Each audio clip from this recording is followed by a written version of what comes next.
Welcome to sleepingdog.video. Today I wanted to show, hopefully it's a rather short video, I just wanted to show my latest print from my Bamboo Lab X1C or carbon 3D printer. And I wanted to show about, this talk is about orientation of your print. Hopefully, again, it'll be a short video. So this is part of my print. And as you can see, this kind of welded a little bit too hard to the top piece here. I will explain when, since this is a new printer for me, not new, as you know by now, if you watched any of my other videos. By now, I'm not new to 3D printing, but this is a new printer to me, and with any new stuff, some of this is just a newbie issue, and maybe not the printer, but I'm so excited with this printer that every time I get an issue, I wonder if the printer is failing, and then I'm going to go back to resort back in my mind to where I had to fix printers more than I ever got to print. Mostly, I found out that it was partly my issue. Now, I am going to show you that I found out, analyzing this for a few minutes, that this is sort of my issue. Maybe a little bit the printer, but really it's more my issue of how I orient this on the bed. So let's see if I can lower the camera down.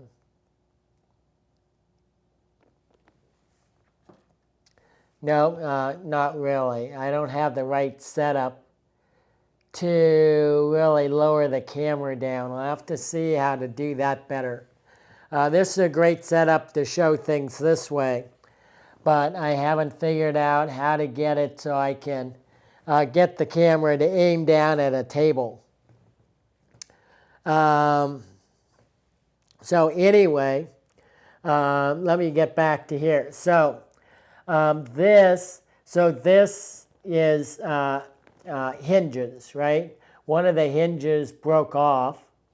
And then if I do this, you can see the tree supports. Now, if I put this, I took this off, this was the support.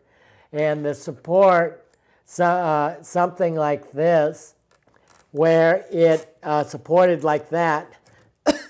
But, excuse me, but it also supported, as you can see up here, it tried to support, first thing, it tried to support this down here, and then you see how it tried to support these up here as well. So in doing that, it had to calculate thicker supports here. So these were thicker supports than actually needed. Now I found out that I put it on the build platform on an angle like this on the build platform. So this is the bottom of the build platform. So then it sat like that on the build platform on an angle. So, and then these are holes for other stuff I'm going to put in here.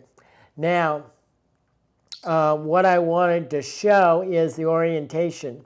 I realized that I normally print this type part this way and not this way.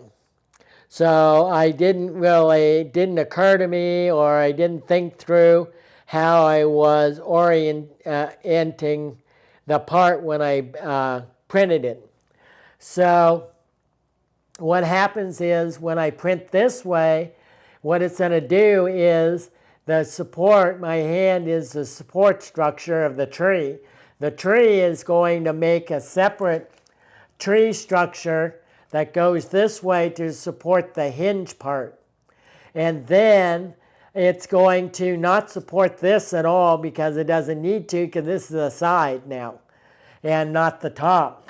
It's going to either somewhere between 1 and 3 supports are going to support up here.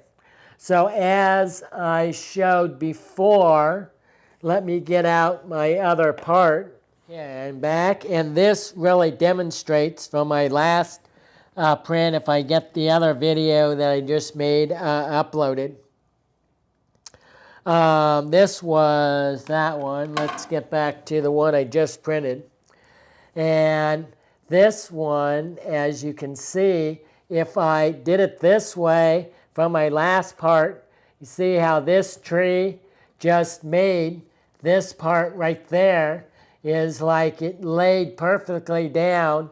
And these you can see, hopefully, opposed to these, you can see that these are much thinner and a much better tree support than this.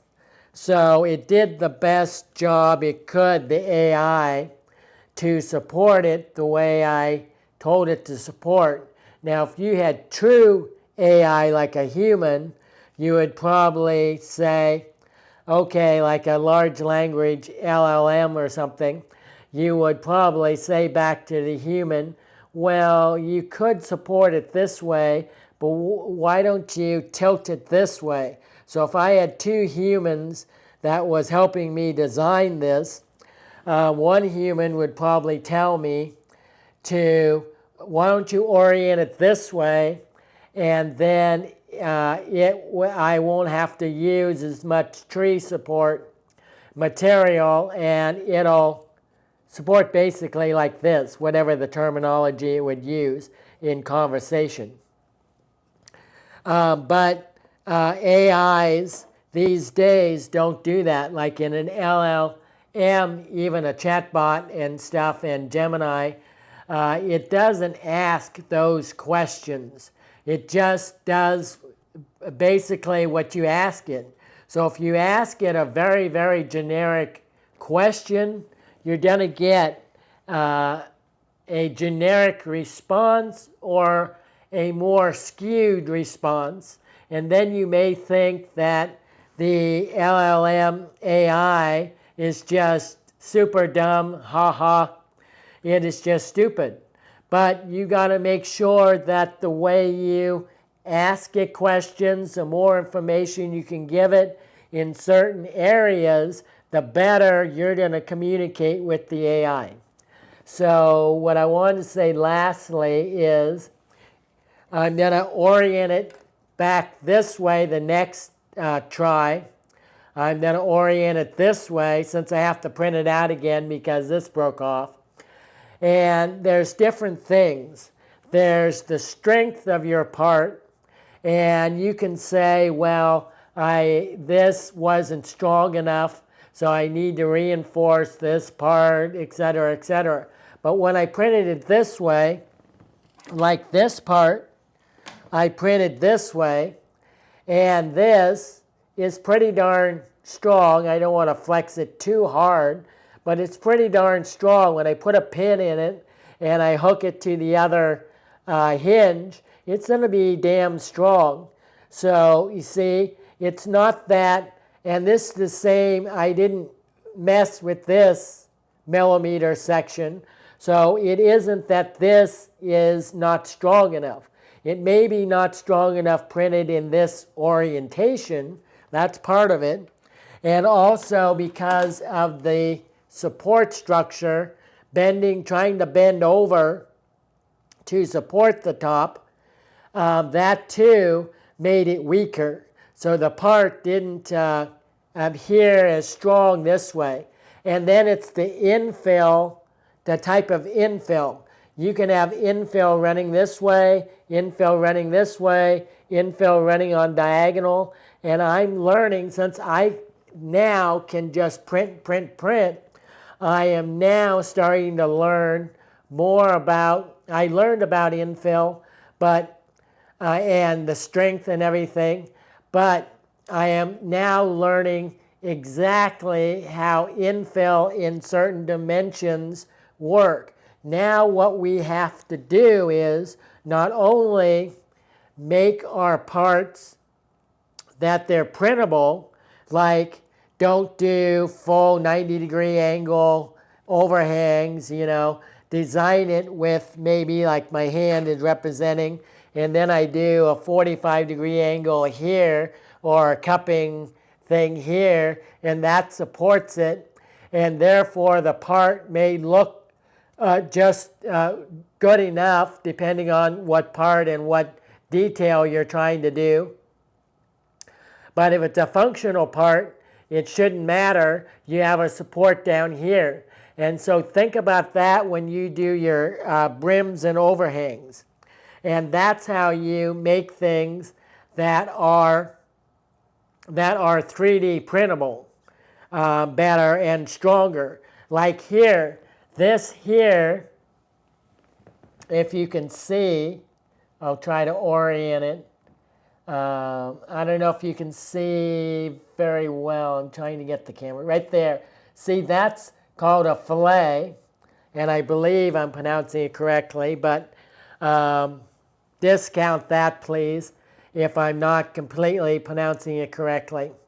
But the fillet is a 5mm, and I found out from working with Gemini, Google's Gemini AI, that that's what he or she recommended for this thickness of a part to do a fillet of inside corner fillet. This is an outside corner fillet, and this is an inside corner fillet, so it goes the opposite direction.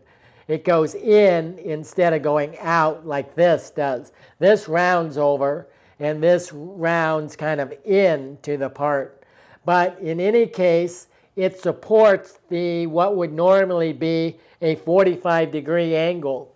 If I wrap this up as, I'm going to show you and put on pause the one part I printed out that actually broke. Yeah, you got to do many iterations to get your final part when you're 3D designing. That's how 3D designing works, and how I never like the saying, at least in the tennis industry, how many times did Edison fail in order to make the light bulb? 200 or 250 times. And I don't really like that, because in 3D, in designing anything, it is a iteration. You've got to have an idea. You got to make that idea into a physical part, and then see what works and what doesn't. That's what Elon Musk, whatever you feel about him, like or dislike, that's what he does. And that's what everyone that's designing rapidly, prototyping, does. They analyze what failed. You got to have failures in order to succeed. So, but anyway, that's not the purpose of this video. The purpose is to show you that this was a complete, inside corner was a complete, so you can see here, 90-degree angle, right? And this, when I stressed it, broke. And you can say whether it broke along the layer lines, etc., etc. It broke along the actual, straight along the axes, however you pronounce it, of the infill, I think, but broke along because it's only, I think, 2 walls thick, and then it's 15% infill. So it broke along the walls. You can see by the fibers here. But in any case, what I'm trying to show is that this broke because it's a 45-degree, I keep saying 45-degree, I apologize, 90-degree angle here. It was a round over here, but the inside corner was 90-degree angle. This, on the other hand, is a 5mm fillet on the inside corner. So then that is supposed to, according to Gemini, make this part much, much, much stronger. I'm flexing it pretty well. I don't really want to push with all my might and try to break it. Once I don't need this part, I may shut my eyes and see if I can break it, but it's much stronger. So that's what I wanted to say about orientation and about watching how the supports are being applied. So when you go into Bamboo Studio and you have this is representing the build platform, and then you do this, and before you print it, send it and have it show you the supports, and see if the supports and the orientation fit to your part. And sometimes if your part's small enough, this part is not. But if your parts are small enough, it will fit flat on the build platform. And I don't know, it depends on the part, whether flat is not necessarily always the best way to print something. Sometimes tilted a little bit is best to print. Sometimes like this is best to print. I get the most volume out if I print it like this at a diagonal. So those are the things to think about. This is John for sleepingdog.video.